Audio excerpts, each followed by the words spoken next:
Oke, Assalamualaikum warahmatullahi wabarakatuh. Video kali ini saya akan membahas terkait masalah telat bayar dan juga gagal bayar di Akulaku. Nah, beberapa hari yang lalu banyak yang bilang DC Akulaku di tahun baru ini mulai gencar banget menagih ya. Jadi mulai yang datang ke kantor, mulai yang datang ke rumah, dan lain sebagainya. Nah, sekarang pada bertanya nih, kira-kira DC Akulaku ini pada datang kemana sih sebenarnya? Ke kantor kah? Ataukah ke rumah, ke alamat domisili? Atau kemana gitu ya? Karena banyak sekali yang ketakutan kalau teman-teman didatengin ke kantor. Ya, seperti biasa lah ya, ada beberapa ancaman-ancaman yang katanya akan mengunjungi kantor dan lain sebagainya. Nah, buat teman-teman nggak perlu khawatir kalau di awal tahun ini memang akan banyak yang seperti itu, teman-teman tinggal hadapi aja. Ya, karena tidak akan kalian bisa melakukan sesuatu untuk melakukan pencegahan mereka kecuali teman-teman bisa bayar. Nah, sekarang apa sih yang harus kita upayakan, sesuatu yang bisa kita kontrol, itu apa? Nah, ini kita akan bahas di video kali ini.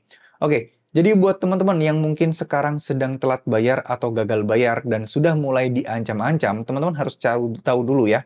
Pertama, teman-teman ini sekarang ini, itu sudah berapa lama telatnya?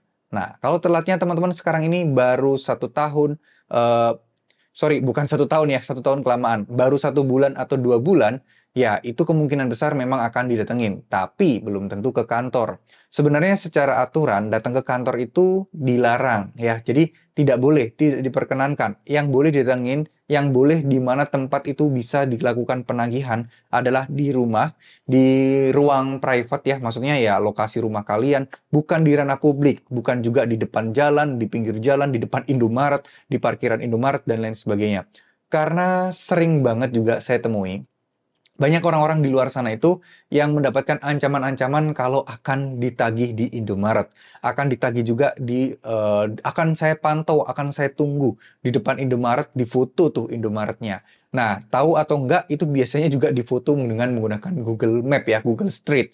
Ya, itu biasa terjadi. Bahkan foto rumah kalian yang difoto oleh DC dan dikirimkan ke WA kalian, itu juga bisa jadi foto dari Google Street, teman-teman. Nah, buat kalian gimana nih? Apakah masih ada rasa takut ataukah masih ada rasa gelisah? Saya sarankan buat teman-teman sekalian, kalau misalnya masih ada rasa-rasa ketakutan seperti ini, udah deh, mulai tenang, mulai fokus untuk memikirkan apa yang bisa kalian lakukan. Ingat ya, kita tidak bisa menghabiskan waktu untuk sesuatu yang tidak bisa kita kontrol dan juga tidak bisa kita kendalikan. Salah satunya yang tidak bisa kita kendalikan adalah kapan DC akan datang, DC itu ngapain datangnya, dan lain sebagainya.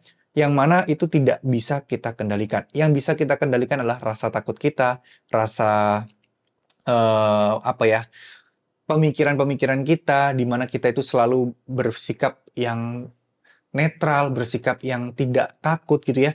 Tidak usah terlalu memikirkan yang namanya pinjol dulu. Fokus pada pekerjaan, fokus pada untuk memperbaiki perekonomian teman-teman karena itu yang paling utama. Jadi buat kalian yang mungkin sekarang lagi galau, lagi stres, lagi pusing masalah galbe pinjol dan DC laku-laku bakal datang, tetap tenang aja. Ingat ya, untuk menghadapi DC lapangan aku-laku diperlukan wawasan juga buat kalian. Kira-kira DC-nya itu bakal ngapain aja? Kira-kira DC-nya itu kira-kira nanti menagihnya bagaimana gitu ya. Jadi pertama yang harus kalian pahami adalah ya DC tidak akan ngasih kabar ke kalian kapan dia datang. Tiba-tiba datang aja. Kalau dia ngasih kabar terus, saya besok datang, lusa datang, tanggal sekian datang, itu kebanyakan bohongnya, itu kebanyakan gertakannya aja. Nah, sedangkan yang real benar-benar DC itu bakal datang, biasanya ya, teman-teman ya, biasanya DC itu tiba-tiba muncul aja di depan rumah kalian. Nah, kalau sudah muncul, oke, kita langsung cek aturan OJK. Apa sih hal yang membuat DC itu tidak usah kita terima dan DC itu benar-benar ya suruh aja pergi ya. Apa aja itu? Yang pertama adalah kalian harus tahu dan kalian harus benar-benar tekankan baik-baik di diri teman-teman ya.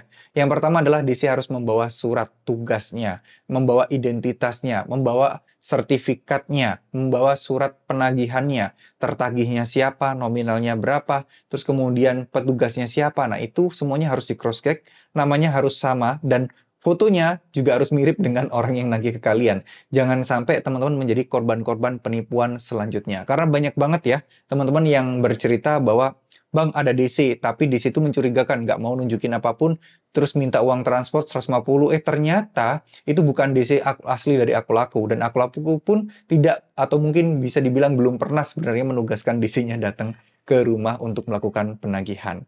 Nah, ini nih yang nggak boleh sampai terjadi buat teman-teman sekalian. Ya, tetap semangat, perbanyak doa, perbanyak ikhtiar, perbanyak ibadah, saya yakin semuanya akan baik-baik saja. Saya yakin meskipun ini tahun baru, aku laku pun juga tetap akan masih mematuhi aturan OJK. Oke, semoga apa yang saya sampaikan bisa bermanfaat. Terima kasih. Mohon maaf jika ada salah-salah kata. Buat teman-teman yang muslim, coba tahajudnya dikencengin, sholat duhanya dikencengin, sholawatnya dikencengin, zikirnya dikencengin. Insya Allah utang kalian akan lunas. Percaya atau tidak, buktikan aja sendiri.